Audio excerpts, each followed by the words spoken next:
Hey guys, this is the Dungeon Gardener. Come here, River Piv. Come on, girl. Come on, girl. Stay near me. Don't go near that road. Don't go near that road. You guys, hey, I want to talk to you guys about something I've noticed about my fig trees. I'm a new gardener here and also new at the figs. I don't have like 400 figs like some fig enthusiasts. I don't know if my wife would allow that. But she's very gracious and let me do the things that I enjoy. But I've been seeing a trend, and I want to talk to you guys whether I should be doing bigger pots in the future or just self-watering pots. Because what I noticed online as far as purchasing pots, this is a pretty decent sized pot right here. I like to go even a little bigger, but this pot is not self-watering. And what I've noticed here, this is a second year plant. This is the only fig here that's in a pot that's second year, and it's now just getting figs, which most likely that means they probably won't ripen. This is a black mission fig, but if you notice that my other figs, the ones that actually have a substantial amount of fruit on them are the ones that are self-watering. Here's a black turkey, a brown turkey, and it's actually probably got the biggest fruit of everything that I've seen so far. I mean, you look, they're pretty big. Hopefully they'll ripen up. I don't have a greenhouse to get them an early start. Hopefully next year I'll get a greenhouse and have already harvested my figs by this time next year. But it's in a self-watering pot, and it's got some pretty substantial figs on it. Here, this one is from Stark Brothers. It's also a self-watering pot, and it also has figs on it. There was one that started to ripen, and it was turning yellow. It's an Italian honey fig, and the bird got it, so I decided to wrap these ones. But you know, it's first year and it's in a self-watering pot. Right, this one is kind of a first year plant because this one, when I up-potted that one, a piece broke off, and I just had little roots attached to it, and I just put it in a pot. Well, there's no figs on this one, and it's in a normal pot. A bucket with some holes on it. And here you go, have this one. This is a Violet de Bordeaux that I got from Lowe's. I know it's at a Home Depot pot, but I got it from Lowe's, a bucket. And it does have some figs on there. It has the spade shaped leaves, but they're very small figs, and there's very few. I'll skip ahead right here. This is also a Violet de Bordeaux. Hence, look at these leaves. They're very different. I got this from Etsy, and when I first got it from Etsy, it actually had these shaped leaves. And when they died, because it died in the... Hold on, let me call my dog. River! River! Guys, I apologize. There you go. You try to walk away. So the leaves had died, and they were all kind of withered when I got them in the mail. And when they grew back like this. But this one, same year as this one, right? Same variety, but I'm not sure if you can tell, but it's pretty loaded with figs. I mean, look at all these. They're just, every node they've got figs. And I'm like, what is the difference? Right, one of the things that I've noticed is, guess what? It's in a self-watering pot. Now this one, I've actually pulled most of the figs off of this one, because it's trying to grow another fig. But this one is a Desert King, and so Desert King only produces edible figs on last year's wood. So that there's no reason, I'll just pop this off. I'll leave it on just for fun. But there's no reason to even have figs on here. This wood will produce figs next year. But I kept having to pull those figs off, and lo and behold, it's in a self-watering pot. So I've looked online, and I started looking for self-watering pots, and I was hoping to have either a 15 or 20 gallon pot that was also self-watering. And I've noticed that I cannot find that. I can find more self-watering pots like this one, and I can find big pots like that one, maybe even bigger. I don't know what size pot that is. I know it's definitely my biggest pot, but those with the self-watering are more effective than these big pots. So please tell me in the comments. River, look at him. She wants to go search for dogs across the street. Don't go over there. So what I'm trying to say is, those buckets are just, they're cheap. They're like $2-3 bucks. They're not designed to be forever. The forever pot, I was hoping to have a 15 or 20 gallon.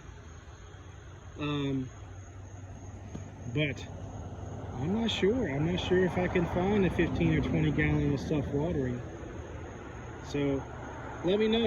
Let me in the comments know. Do you feel like it's better just to have a bigger pot, or it's better to have a self-watering pot? And if you don't know what a self-watering pot is, it just allows the pot to have a little extra water after you water it.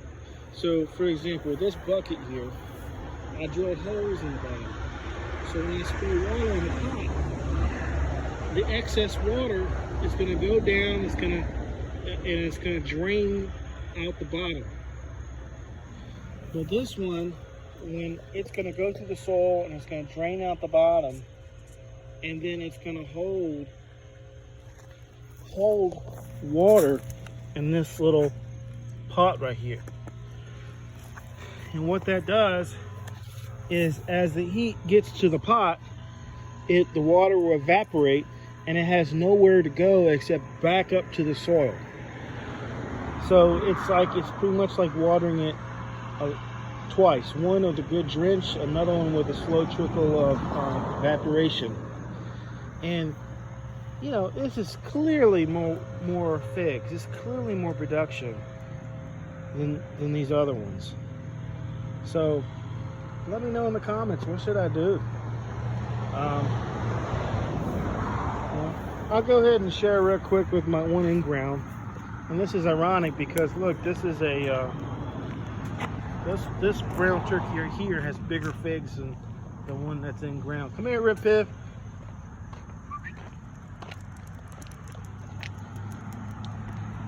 My dog loves to come out with me, but you gotta watch her because we're next to the road, and she is mischievous. She loves to go greet people, and even when there are people across the road, but she's getting better.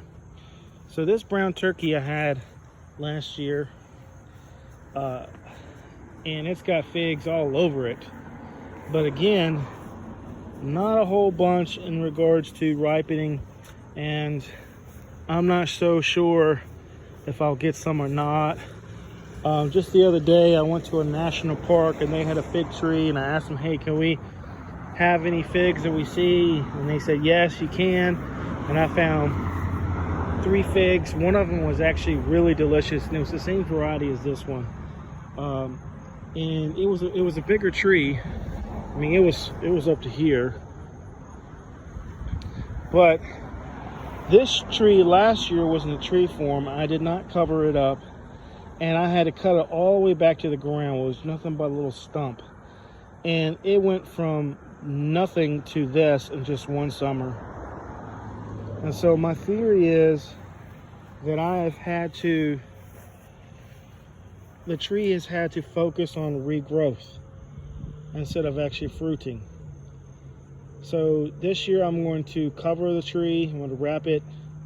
I'm going to put a whole bunch of, grass clippings at the bottom and wrap it with some burlap and tarp, and just try to keep the tree alive.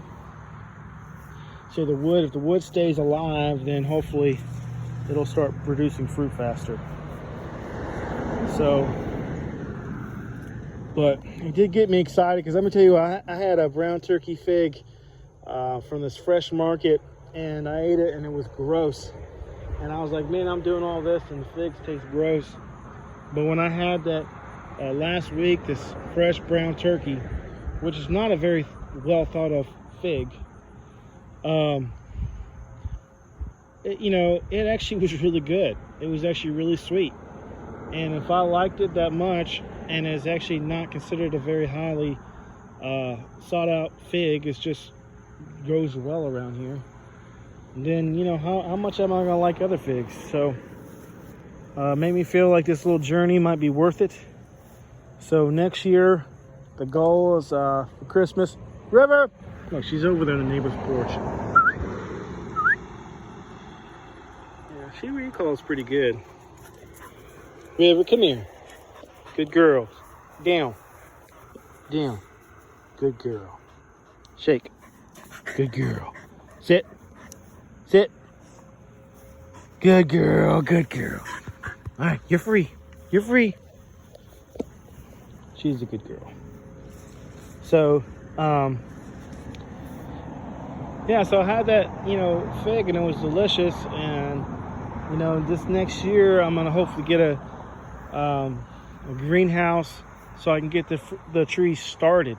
And I look on YouTube and I see people who are literally in zone 5A, and I'm in zone 7B, which is not a great zone for figs, but I'm in zone 7B, and their figs are ripening and are big and huge, and mine are not ripening. The one that I had was ripening, the birds got to it, so it's pretty sad. Look at her, she's over there already, but she recalls good. Watch this, I'm gonna make her go fast.